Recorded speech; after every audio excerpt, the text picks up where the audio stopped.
지난해는 한국 무기에 그야말로 돈잔치라고 말해도 될 정도로 연이은 대박을 터뜨렸습니다. 지난달 29일 금융정보업체 FN가이드가 증권사들의 실적 추정키를 집계한 결과에 따르면 한화에어로스페이스의 매출은 지난해 같은 기간보다 2.09% 증가한 2조 2,174억 원으로 추정되며 현대로템 역시 매출이 9,080억 원으로 전년 동기 대비 13.79% 증가할 것으로 예상된다고 합니다. 이처럼 한국 방산 업체가 생산한 무기는 폴란드, 아랍에미리트, 이집트, 사우디 등 전 세계로 판매가 이뤄지면서 말도 안 되는 성과를 냈습니다.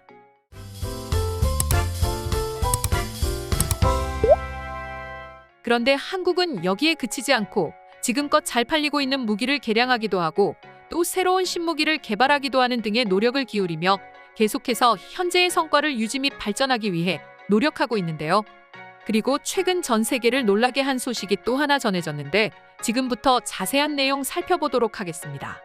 한국 무기가 이제 얼마나 대단한지는 전 세계에서 모르는 사람이 없을 정도인데요. 특히 전차, 자주포 분야에 있어서 한국은 타의 추종을 불허할 정도로 세계 최강의 모습을 보여주고 있습니다. 그 중에서도 K9 자주포의 경우에는 자주포 시장을 완전히 장악하고 있다고 해도 과언이 아닌 수준입니다. 그러나 독일의 PZH-2000에 비해 분당 발사 및 지속 사격 면에서 성능이 떨어진다는 의견이 있습니다. 하지만 한국은 이것을 K9A2 모델로 업그레이드를 시도하며 문제를 해결했는데요. 그건 바로 탑승 인원을 줄인 것입니다. 전차나 자주포의 경우 포반장과 조종수, 그리고 사수와 탄약수 2명까지 총 5명의 인원이 필요합니다. 또한 대부분 전차의 경우 탄약 장전부터 격발까지 모든 것을 사람이 해야 하죠. 하지만 한화에어로스페이스는 국방과학연구소와 함께 손을 잡고 K9A2 모델을 통해 개혁하기로 마음먹었습니다. 실제로 30억 원 가까이 되는 돈을 들여 자동화 장전 기술에 매달렸는데요. 그리고 이를 성공하면 탄약수 2명은 빠지게 되고 포반장, 조종수, 사수만 있으면 되는 거죠. 심지어 급할 때는 포반장 없이 조종수와 사수만으로도 출동이 가능하게 된다고 합니다. 이렇게 된다면 지금까지 분당 6발이던 발사 속도가 분당 10발까지 늘어나게 되면서 그 성능이 대폭 증가하게 됩니다. 매우 강력하죠. 만약 이대로만 이뤄진다면 앞으로 출시될 K9A2와 독일의 PZH-2000은 이제 비교가 안 될 것이라고 말하는 이들이 점점 늘어나고 있습니다. 또한 한국은 전차뿐만이 아닙니다. 최근 우리 군은 고체 연료 추진 우주발사체 2차 시험 비행에 성공하면서 2024년 이후에 위성 발사체를 직접 쏘아 올릴 수 있지 않을까 하는 기대감이 흘러나오고 있습니다. 지난주 금요일 오후 6시 30분경 아마도 퇴근하시면서 하늘에서 이상한 물체 하나를 보셨을 텐데 이것이 바로 고체 연료 우주발사체입니다. 하지만 이를 알 리가 없었던 우리 모두는 하늘을 보면서 멍하니 서서 지켜볼 수밖에 없었습니다. 혹은 UFO가 아니냐며 놀란 분들도 계실 텐데요. 그런데 이는 국방부조차 전혀 예상하지 못했었다고 밝혔는데요. 국방부 관계자는 지난 2일 여러 무기체계를 비롯해 발사체를 개발하는 과정에서 야간에 시험 발사를 한 것은 이번이 처음이라고 말하며 많은 시민들이 비행 시험을 목격할 수 있을 것이라고는 전혀 예상하지 못했다고 밝혔습니다. 이렇게 늦은 시간 발사한 건 해상안전구역 확보와 어민의 조업 지장 최소화, 기상 상황 등을 종합적으로 고려해 부득이하게 어두운 시간을 선택했다고 합니다. 이날 고체 연료 추진 방식 우주발사체 비행시험 성공은 올해 3월 30일 첫 시험에 이은 두 번째 성공인데요. 한국은 지난 2020년 7월 28일 한미 미사일 사거리 지침 개정을 통해 우주발사체에 대한 고체 연료 사용 제한이 해제되면서 제한 없이 연구 및 개발하고 또 보유할 수 있게 됐고 2021년 9월 16일 국방과학연구소는 7월 29일 종합시험장에서 우주발사체용 고체 추진기관 연소시험을 성공했습니다. 그리고 지난 2일 국방부에 따르면 국방과학연구소는 지난달 30일 2차 시험 비행을 마쳤다고 합니다. 발사체는 총 4단으로 구성되었으며 이 중 제외한 2, 3, 4단 형상으로 시험했고 2, 3, 4단 엔진의 실제 점화와 연소까지 시험했습니다. 또한 이번 시험에서 2에서 4단 연소뿐만 아니라 페어링 분리, 단 분리, 상단부 자세 제어, 더미 위성 탑재체 분리 등의 검증도 이뤄졌다고 합니다. 우리 군은 고체 연료 추진 우주발사체를 토대로 북한을 실시간으로 감시할 정찰용 인공위성을 띄우는 것을 최우선 목표로 삼고 있는데 2025년 500kg 초소형 합성개구 레이더 위성을 500km 지구 저궤도에 올린다는 목표를 세웠습니다. 또한 추후 초소형 정찰 위성 32기를 고도 수백 킬로미터 상공에 띄운다는 계획도 가지고 있습니다. 또한 이 고체 연료 우주 발사체는 사거리 3,000에서 5,000km 수준의 중거리 탄도미사일급 이상으로 평가되며 이 때문에 현무포 시리즈 이상급의 탄도미사일 개발이 가능해진다는 것이죠. 한마디로 한국의 국방이 지금보다 한층 더 강력해질 것이라는 것을 뜻합니다. 또한 이번 한국의 고체 연료 우주 발사체에 대한 해외 외신들의 관심이 엄청난 것입니다. 게다가 최근에 고체 연료 우주 발사체 발사와 관련하여 해외 커뮤니티에 글 하나가 올라왔고 수많은 해외 네티즌들을 놀라게 만들었습니다. 한 외국인은 산책을 나갔을 때 같은 걸 봤다면서 이게 무엇인지 궁금했다고 하는데 대부분의 네티즌들이 이것이 한국의 새로운 무기 체계라는 것을 알고 한국 무기에 또 한 번 약진의 발칵 뒤집어졌다고 합니다.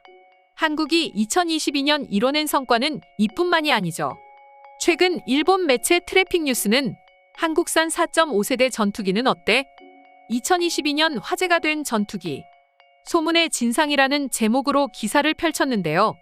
해당 매체에서 한국의 4.5세대 전투기 KF-21은 어떻게 말하고 있는지 짧게 살펴보자면 일본 내에서 KF-21의 평가는 나뉘는데 그 이유는 4.5세대라는 것 때문인데요.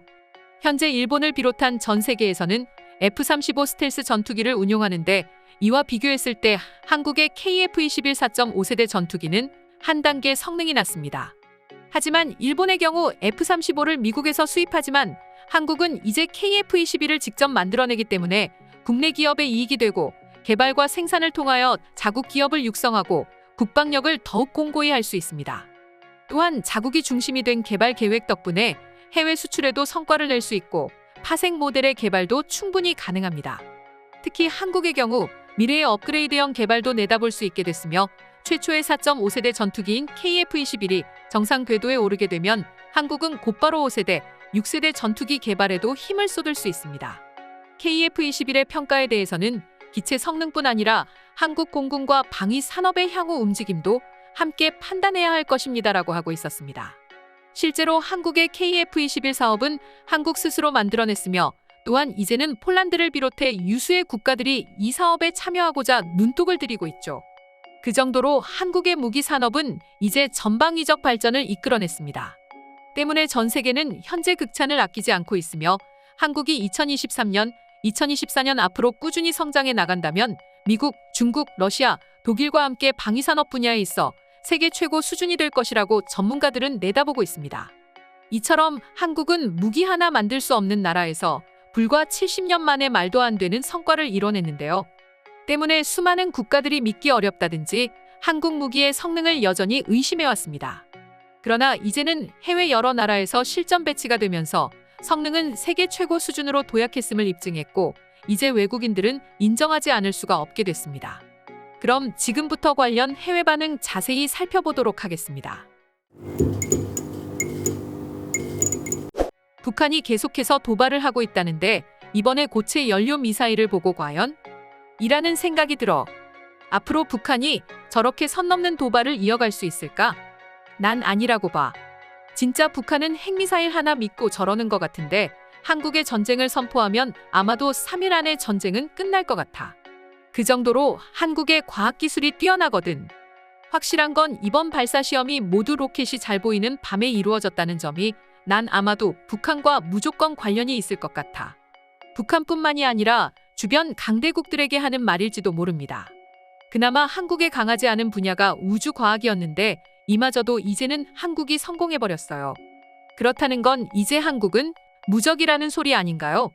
중국이나 일본이 이제 한국의 과학기술을 무시하는 건 당연히 못할 짓이고 이제는 두려워해야 하는 것 같아.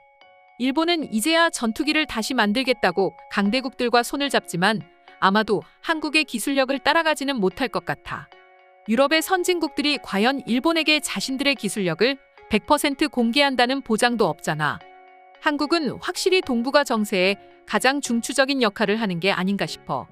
과거에는 일본이었다마는 이제는 한국이 돼버린 것 같다랄까? 정치 외교 분야에서도 일본보다는 한국이고 무기 산업 분야에서도 그렇다. 아마도 한국이 경항모를 완성시키면 이제 해상에서도 한국을 이기기 힘들어. 한국이 아시아의 미국이 되겠네요. 결국 미국은 호랑이 새끼를 키운 거나 다름없겠어요.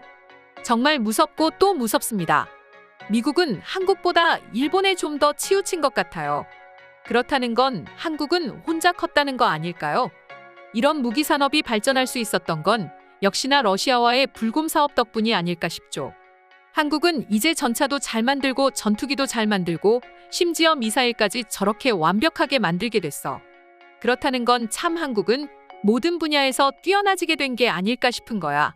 한국은 세계에서 확실히 강대국이 된 거야. 고체 연료의 쓰임새는 무궁무진합니다. 모든 발사체에 적용할 수 있어요. 이거 하나만으로도 한국의 무기 산업은 훨씬 더 크게 늘게 됐습니다. 이 기술을 가지고 있는 국가는 세계에 몇 없죠 아마? 북한은 항상 이것도 성공 저것도 성공이라고 말하지만 가만히 보면 뭐 하나 제대로 한 게 없어. 그냥 했다는 말 밖에는 말이지. 맞네. 그러고 보니 그렇네. 한국은 계속 뭘 했고 성과를 내면서 증명해내고 있는데 북한은 말 외에는 하는 게 없잖아. 북한의 과학기술은 한국에 한참 못 미치는 거야. 한국이 강해지는 건 기쁜 일입니다. 다른 나라처럼 침략할 걱정도 하지 않아도 되고 오히려 주변의 강대국들을 견제해 줄 테니까 말이야. 우주발사체이긴 하지만 사실상 탄도미사일로 사용할 수 있으니까 아마도 중국이나 북한은 꽤 압박을 받을 것 같아. 한국은 미국이랑 미사일 협정이 깨진 지 얼마 안 되지 않았어. 한 2년쯤 된 것 같은데 벌써 성과를 냈다고? 다른 나라였으면 아직 고민하고 있을 텐데 한국은 뭐 이렇게 성과가 많아? 이게 말이나 되는 거야? 아마도 한국인들은 성격이 급해서 남들이 생각하는 모든 걸 해보려고 하기 때문은 아닐까 싶어요. 이것도 해보고 저것도 해보고 그런데 아이러니하게도 이것도 저것도 전부 성과를 내고 있는 거죠. 오늘의 영상은 이것으로 마칠 텐데 영상이 유익하셨다면 구독과 좋아요, 알림 설정 한 번씩 부탁드리겠습니다. 다음 영상으로 찾아오겠습니다. 감사합니다.